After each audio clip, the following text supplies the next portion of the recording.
우리가 전혀 예상하지 못했던 코로나 팬데믹이 2019년 12월에 중국 우한에서 시작되어져서 무려 3년이라는 그 기간 동안 지속되어졌습니다. 이로 인해서 하늘길이 막혔고 여행이 제한되어졌고 세계 경제는 휘청거렸고 예배마저도 온라인으로 드려야 했습니다. 갑자기 많은 것을 멈춰야 했고 분명 너무나도 큰 고통이었습니다. 그런데 하늘길이 막히고 자동차 운행이 줄어들면서 대기 오염이 현저히 줄어들고 지구 생태계가 개선되어졌습니다. 멈춤을 통해서 많은 것을 이뤘지만 이로 우리가 살고 있는 지구에 더 많은 관심을 갖게 되었고 코로나 팬데믹으로 인해서 가족과 이웃에 대한 그 소중함을 다시 한번 깨닫는 그런 계기가 되어졌습니다. 멈춤은 어떤 의미에서는 고통일 수 있지만 그러나 그것은 또한 나와 세상을 다시 한번 돌아보게 하는 하나님의 사인이기도 합니다. 예수 믿는 자들을 잡아들이기 위해서 다메섹으로 향했던 사울을 주님이 멈추게 하십니다. 우리 다 같이 사도행전 9장 8절 9절 한번 읽겠습니다. 사울이 땅에서 일어나 눈을 떴으나 아무것도 보지 못하고 사울의 손에 끌려 다메섹으로 들어가서 사울 또한 보지 못하고 먹지도 마시지도 아니하니라. 사울의 멈춤은 그에게 사울 동안 앞을 보지 못하게 하는 것이었습니다. 그것은 분명 그에게는 고통이었고 이해할 수 없는 그런 일이었을 것입니다. 왜냐하면 사울은 예수는 하나님의 저주를 받아서 십자가 처형을 당했다고 믿었고 그를 따르는 자들은 신성 모독을 자행하는 자들이라고 믿고 확신했기 때문입니다. 그래서 그가 다메섹으로 가는 것은 어찌 보면 당연한 일이었고 이런 행동이 하나님을 위한 일이라고 사울은 확신하고 그렇게 나아갔던 것입니다. 그런데 갑자기 멈춰야 했습니다. 사울은 이해할 수 없었을 것입니다. 왜 멈춰야 하는지, 왜 하나님이 지금 멈추게 하시는지 이유도 영문도 모른 채 멈춰야 했습니다. 우리도 사울처럼 하나님이 갑자기 멈추게 하실 때가 있습니다. 잘 가고 있다고 생각했는데 멈추게 하실 때가 있습니다. 잘 되고 있다고 생각했는데 멈추게 하실 때가 있습니다. 우리 교회 집사님 한 분은 80년대 후반에 독일로 유학을 와서 전공을 바꿔서 학부부터 공부해서 박사학위를 받았습니다. 박사학위 논문이 알려져서 여기저기 강의 요청이 쇄도했고 그리고 대학에 교수 지원을 했습니다. 그런데 지원한 대학마다 다 떨어졌습니다. 그래서 더 이상 이제 교수 지원을 하지 않겠다고 포기했습니다. 모든 것을 내려놓고 지내던 중에 얼마 지나지 않아서 한 대학에서 연락이 왔고 교수로 채용되어졌습니다. 집사님은 하나님이 일하시라고 확신하고 최선을 다해서 학생들을 가르쳤습니다. 그런데 교수를 시작하고 몇 년이 되지 않아서 그만 번아웃이 오고 말았습니다. 번아웃으로 강의도 할 수 없게 되어졌고 예배 때 설교를 듣는 것조차 힘이 들어 하셨습니다. 그 당시 집사님은 왜 갑자기 하나님 멈추게 하시는지 이해할 수 없었습니다. 이해할 수 없었기에 울면서 하나님께 그 집사님은 매어 달렸습니다. 그리고 저희들에게 매번 기도를 요청하곤 하셨습니다. 어떤 일 시간은 길어졌고 60부터 선교사의 삶을 살겠다는 과거의 하나님과 약속을 기억하시고 선교사의 삶을 살기 위해서 교수직을 내려놓기로 결단합니다. 그리고 지금 그 길을 그 집사님은 준비하고 계십니다. 번아웃으로 아무것도 할 수 없었던 그 집사님에게는 그 시간이 인생의 광야였을 것입니다. 이렇듯 오늘 사울에게도 앞을 볼 수 없었던 이 3일이라는 그 기간은 지독한 광야였을 것입니다. 아무것도 할 수 없고 어떤 희망도 보이지 않는 그 광야의 시간은 누구에게나 견디기 힘든 고통의 그런 시간이고 과정입니다. 그런데 사막의 오아시스에 있는 것처럼 광야에 하나님이 계십니다. 이 광야라는 단어가 히브리어로 미드바르입니다. 미드바르는 미와 다바르의 합성입니다. 미는 장소를 의미하고 다바르는 말씀을 뜻합니다. 광야 그곳은 하나님의 말씀이 있는 곳이기도 합니다. 우리가 광야에 있을 때 하나님도 거기에 계시기에 우리를 홀로 두시지 않으시는 분이십니다. 사울을 멈추게 하시고 사울이 광야 같은 사흘의 그 시간을 견뎌낼 때 주님은 손 놓고 계시지 아니하셨습니다. 사울의 앞을 보지 못했던 3일 동안 가장 바쁘게 움직였던 분은 우리 하나님이셨습니다. 사울의 앞을 보지 못해서 아무것도 할 수 없는 그 기간 동안에 하나님은 특별히 아나니아라는 사람을 예비하시고 준비해 놓으셨습니다. 우리 다 같이 사도행전 9장 10절 11절 우리 같이 한번 읽겠습니다. 그때 다메섹에 아나니아라는 제자가 있더니 주께서 환상 중에 불러 이르시되 아나니아야 하시거늘 대답하되 주여 내가 여기 있나이다 하니 주께서 이르시되 일어나 시가라는 거리로 가서 유다의 집에서 5 사람 사료라 하는 사람을 찾으라. 그가 기도하는 중이니라. 사울이 앞을 보지 못해서 아무것도 할 수 없던 그 시간에 주님은 환상 중에 아나니아에게 나타나십니다. 그리고 사울이 있는 그곳에 가서 그에게 안수하라고 말씀하십니다. 더 놀라운 것은 아나니아에게 환상 중에 나타나셨던 그 주님이 사울에게 동일하게 나타나셔서 환상 중에 말씀하셨다는 것입니다. 다 같이 한번 사도행전 9장 12절 같이 한번 읽어보겠습니다. 그가 아나니아라는 사람이 들어와서 자기에게 안수하여 다시 보게 하는 것을 보았느니라 하시거늘. 여기서 그는 사울을 말하죠. 지금 환상 중에 하나님께서 그에게 말씀하신 겁니다. 사랑하는 성도 여러분, 이보다 확실한 하나님의 일하심 여러분 어디에 있습니까? 하나님 우리를 멈추게 하시고 그것으로 끝나는 분이 절대 아니십니다. 우리 인생길이 막혔고 멈췄다고 생각할 그때에 주님은 우리보다 앞서서 먼저 일하시고 먼저 행하시는 그런 분이십니다.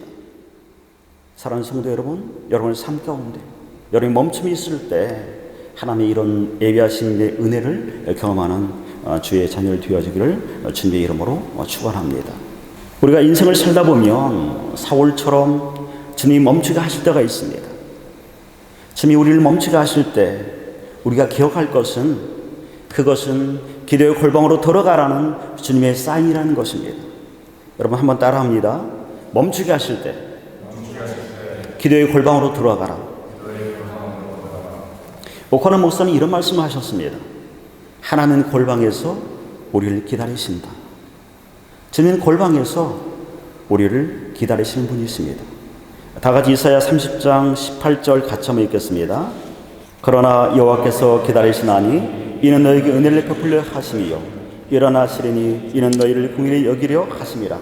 대저 여호와의 은총의 하나님이시라. 그를 기다리는 자마다 복이 있도다. 하나님은 우리를 기다리시는 분, 우리의 긍휼을 베풀기를 원하시는 분, 그분이 우리 하나님이십니다. 그분이 골방에서 우리를 만나기 원하시고 그곳에서 우리와 함께하기를 원하십니다. 기도의 골방은 어떤 곳일까요? 기도의 골방은 내가 원한 것을 이루어내는 그런 장소일까요? 기도의 골방은 나의 뜻은 꺾이고 하나님의 뜻이 온전히 사는 곳입니다. 이것을 가장 잘 보여주는 것이 예수님의 겟세마네 동산 기도입니다. 겟세마네 동산은 예수님에게는 멈춤의 장소이자 기도의 골방이었습니다. 그리고 그곳은 예수님의 뜻과 하나님의 뜻이 치열하게 부딪히고 충돌하는 그런 곳이 되었습니다. 내 뜻과 하나님의 뜻이 정의로 충돌하기 때문에 거기는 견딜 수 없는 고통과 아픔이 동반하게 되었습니다. 예수님조차도 하나님의 뜻과 예수님의 뜻이 충돌하게 되어지자 겟세마네 동산에 오르시면서 이렇게 말씀합니다. 내 마음이 매우 고민하여 죽게 되었다라고 제자들에게 말씀을 하시면서 우리가 볼 수가 있습니다. 그럼에도 불구하고 예수님은 그 고통을 끌어안고 겟세마네 동산의 기도의 골방으로 올라가셨습니다. 그리고 이렇게 기도하십니다. 우리 다 같이 마태복음 26장 39절 우리 쉬운 성경으로 한번 읽겠습니다. 조금 더 나아가 땅에 엎드려 이렇게 기도하셨다. 아버지, 할 수만 있으면 이 고난의 잔을 내게서 거두어 주십시오. 그러나 내 뜻대로 마시고 아버지의 뜻대로 하십시오. 사랑하는 성도 여러분, 방금 우리가 읽었던 39절에서 여러분 예수님의 기도 가운데 자신의 뜻과 하나님의 뜻이 지금 부딪히는 그것을 여러분 느끼고 계십니까? 이런 부딪힘이 있는 곳이 기도의 골방입니다. 얼마나 그 고통이 심했던지 성경은 땀방울이 핏방울이 되었다라고 그렇게 표현하고 있습니다. 하나님께 엎드려 나가는 그 과정이 자신의 그 뜻을 꺾는 것이 얼마나 고통스럽고 힘든 과정이었던지 핏방울처럼 되었다고 그렇게 성경은 말씀하고 있습니다. 내 뜻을 꺾고 하나님의 뜻을 붙잡는 것, 그것은 결코 쉬운 일이 아닙니다. 거기는 반드시 고통과 아픔이 뒤따릅니다. 그런데 누가복음은 한 가지를 덧붙여서 우리에게 희망을 주는 말씀을 거기에 기록하고 있습니다. 천사가 하늘로부터 예수께 나타나 힘을 더하더라. 천사가 나타나서 힘을 더하니 여러분 얼마나 힘이 나겠어요. 나의 육신의 힘으로는 내가 감당할 수 없는 그 과정 가운데 하나님은 내버려 두지 아니하시고 천사를 보내셔서 예수에게 힘을 더하셨다고 말씀합니다. 아마도 힘내. 그렇게 옆에서 용기를 주고 함께 하셨을 거예요. 우리가 고통을 안고 기도의 골방으로 들어가면 천사의 힘을 더했던 것처럼 주님이 우리를 도우시고 인도하시고 이끌어 가시는 것입니다. 예수님 겟세마네 기도의 골방에서 결국 승리하시고 당당하게 우리를 위해서 십자가로 나아가십니다. 3일 동안 보지 못했던 사울에게 3일은 어떤 시간이었을까요? 성경은 사도행전 9장 11절에서 그가 기도하는 중이라고 말씀하고 있습니다. 앞으로 볼 수 없었던 3일이라는 그 시간은 사울에게 광야이자 기도의 골방이었음이 분명합니다. 성경에는 사울의 기도의 내용이 나와 있지 않지만, 그래서 우리가 사울이 어떤 기도를 했는지 우리는 알 수는 없지만, 그러나 사울 또한 치열하게 사울의 뜻과 하나님의 뜻이 거기에서 충돌하고 부딪혔을 것을 우리는 짐작할 수 있습니다. 사울의 뜻은 우리가 앞에서 보았던 것처럼 예수 믿는 자를 핍박하고 잡아들이는 것이 사울의 뜻이었습니다. 그렇다면 사울을 향한 하나님의 뜻은 무엇일까요? 우리 다 같이 사도행전 9장 15절 한번 읽어보겠습니다. 주께서 이르시되 가라, 이 사람은 내 이름을 이방인과 인문들과 이스라엘 자손들에게 전하기 위하여 택한 나의 그릇이다. 자신을 핍박하는 사울을 향한 하나님의 그 뜻은 사울이 복음을 전하는 택한 그릇이 되는 것이었습니다. 그래서 하나님께서는 그의 길을 멈추게 하셨고 그에게 나타나셨고 그를 기도의 골방으로 몰아 넣으시던 것입니다. 사울이라는 시간은 사울에게 있어서 그 내면 속에서 치열하게 사울 자신의 뜻과 하나님의 뜻이 충돌하는 그런 시간이었습니다. 내 뜻을 계속 내가 붙잡고 고집할 것인지, 아니면 이제는 나의 뜻을 내려놓고 하나님의 뜻을 순종하며 나아갈 것인지, 그런 갈등하며 고민하며 그렇게 하나님 앞에 기도 가운데 나아갔을 것입니다. 그런데 감사한 것은 사울이라는 고통의 그 시간이 지나자 사울이 놀랍게 변화되어진다는 것입니다. 다 같이 사도행전 9장 20절 같이 한번 읽겠습니다. 즉시로 각 회당에서 예수가 하나님의 아들이심을 전파하는 아나니가 사울에게 찾아와서 안수하고 그가 보게 되어지자 사울이 즉시로 한 것이 뭐냐면 예수가 하나님의 아들이라고 선포하고 전파하는 것이었습니다. 자신을 핍박하던 사울이 예수님이 그를 멈추게 하심으로, 그를 기도의 골방으로 몰아넣으심으로 그의 인생이 완전히 송두리째 바뀐 것을 우리가 볼 수가 있습니다. 여러분, 그래서 어쩌면 멈춤은 주님 안에서는 우리에게 크나큰 은혜이고 그것이 기회이고 축복일 수 있습니다. 저는 설교를 준비하면서 오늘 본문에 나오는 사울과 그리고 요나가 여러 면에서 공통점을 가지고 있다는 그런 생각을 했습니다. 첫 번째는 둘 다 방향을 상실한 채 나아가는 사람이었습니다. 사울은 인생의 방향을 잃어버린 채 예수 믿는 자들을 잡으러 다메섹으로 갔던 자였습니다. 그리고 요나는 니느웨로 가서 복음을 전하라는 하나님의 말씀에 불순종하고 니느웨와는 정반대의 방향인 다시스로 갔던 그런 사람입니다. 현대인의 가장 큰 비극은 방향을 상실한 채 살아간다는 것입니다. 수많은 많은 사람들이 어떤 목적을 잃어버리고 방향을 잃어버리고 그렇게 방향을 상실한 채 그렇게 살아가는 사람이 많이 있습니다. 사울과 요나처럼 우리 인생길에서 방향을 상실한 채 우리가 혹 살아가고 있다면 우리 인생의 방향길을 주님께로 돌리시기를 여러분 축원합니다. 두 번째 공통점은 둘 다 하나님이 멈추게 하신다는 것입니다. 사흘 동안 아무것도 보지 못하게 하심으로 사울을 멈추게 하신 그 하나님은 동일하게 요나에게 물고기 뱃속에서 사흘 동안 멈추게 하십니다. 세 번째 공통점은 둘 다 기도의 골방 가운데서 그 하나님께 메어 달리고 기도한다는 것입니다. 그리고 마지막으로 네 번째 공통점은 둘 다 하나님이 그들을 회복시키시고 그들을 주의 복음을 위해서 하나님이 사용하신다는 것입니다. 주님의 관심은 우리가 멈춰 있는 것이 아니라 주님의 관심은 우리의 회복에 있습니다. 그래서 기도의 골방에 집어넣기도 하시고 때로는 앞서 행하기도 하시고 때로는 회초리를 들기도 하시는 것입니다. 제주 선교의 아버지를 불리는 이풍 목사님은 한국의 사도 바울이라고 불리는 그런 분이십니다. 이풍 목사님은 원래 평양에 아주 유명한 그런 깡패였다고 합니다. 복음을 전한 마포사무엘 선교사에게 돌을 던져서 턱을 부러뜨리기도 하고 또 교회를 짓는 현장을 깡패를 동원해서 찾아가서 행패를 부리고 교회 짓는 일을 방해했던 그런 일을 행했던 사람이 이기풍이었습니다. 그러던 어느 날 꿈속에서 예수님이 그에게 나타나셨습니다. 그러면서 이렇게 말씀하셨습니다. 기풍아 왜 나를 핍박하느냐? 너는 나의 복음의 증인이 될 것이다. 이 일이 있은 후에 길거리에서 이제 스왈란 선교사가 깡패인 이기풍을 보고 죄를 회개하고 예수를 믿으라고 그렇게 말했습니다. 그런데 깡패 이기풍에게 이 말이 마치 하늘로부터 들려오는 천둥 소리 같이 그렇게 강하게 그에게 들렸다고 얘기합니다.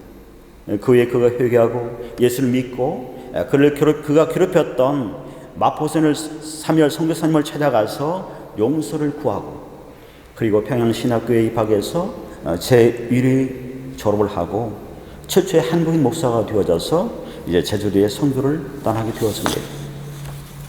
제주도 동네길 이름 가운데 복음로라는 그런 지명이 있습니다. 이 이름이 이렇게 어떻게 생겼냐면 이풍 목사님이 이제 제주도에 가셔서 이 길을 다니면서 매일마다 복음을 전했다고 합니다. 얼마나 그 길을 다니면서 복음을 외쳤던지 사람들이 이 길을 복음의 길이라고 그렇게 불렀다고 합니다. 그래서 이제 관청에서도 그 길 이름을 복음로라고 이렇게 지정을 했다고 합니다. 오늘 말씀 여러분 정리합니다.